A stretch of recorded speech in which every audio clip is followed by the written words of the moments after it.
Hey YouTube, this is Diaphone. Today, I want to do a guide for people that are brand new to fighting games. You know, when I first started playing fighting games, there wasn't a guide like this out there, and I made a lot of mistakes along the way, and I want to share the lessons learned from those mistakes. I also posed the same exact question to Twitter, and I wanted to share some of the results from this to help you guys as well. So I basically asked, what do you wish you knew when you first started fighting games? So for me, it was... Funny enough, it's about my controller. So I waited a really long time to play fighting games. I waited about almost a year to play fighting games because I had to save up enough money for a stick. Turns out this is not very important. And actually, people have won tournaments with a variety of different controllers, including Pad, which I had access to, and other controllers such as Hitbox, right? Personally, I wish I knew that I could have played on Pad. Honestly, what controller should you play on? It doesn't really matter. Just play on what feels the most comfortable for you.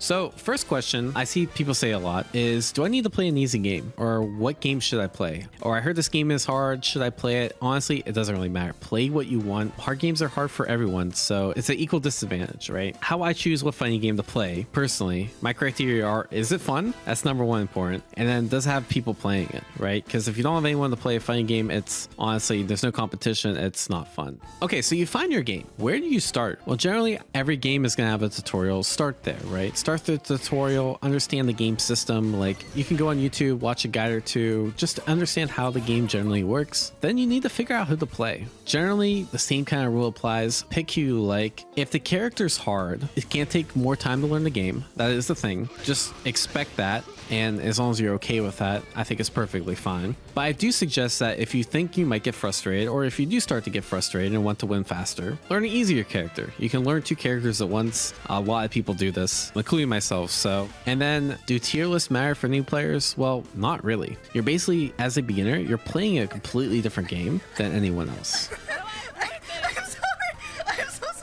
You know, when you get to a higher level, you can always just switch a character. That's not a big deal, right? But if you do want a quick win, pick an easy character. Learn what your character can do, and then you want to form a general game plan of how the character should be played. So one of the most stress things to new players is don't focus solely on combos. If you want to win, combos are not what wins you the game. It's getting into the position to land that combo that's way more important.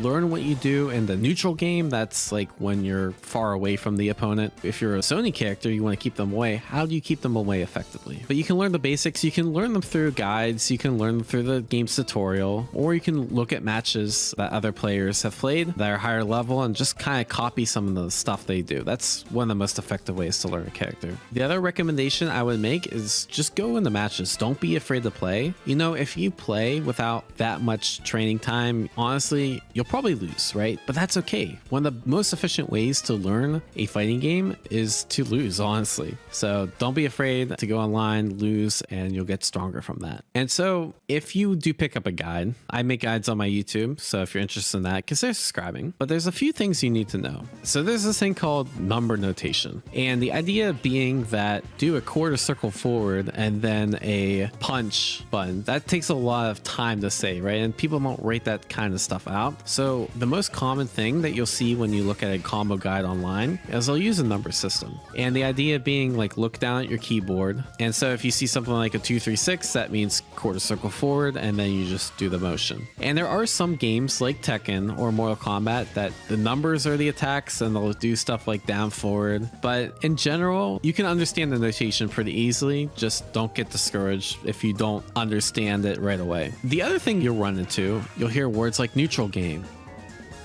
footsies, meaties, Okizumi? and you'll be like, what the heck does any of this mean? So they actually have a glossary if you've never heard of any of these terms, and you can literally search like, okay, what does Oki mean? And it says Oki, also known as Okizemi, and it's the mind games and mix-up that occur around attacking and blocking. So if you ever hear any of these terms in like a guide or when you're communicating to like friends or looking up stuff for the game, just go to this website. It's amazing and it'll really help you out when you're learning a game. So once you get the basics down, you play some online matches, you start to, train mode, look at some guides and some matches. How do you improve? Well, just like anything, repetition is the mother of learning. So just keep doing those things. A few other tips I would recommend if you want to get better and then enjoy yourself more is number one, join a community. One of the coolest things about the fighting game community is like very accepting, and they want to teach people about fighting games because, well, fighting games are really cool and we want to share our passion, right? So how do you find a community? Well, I recommend starting with your local community. So not sure how to do that.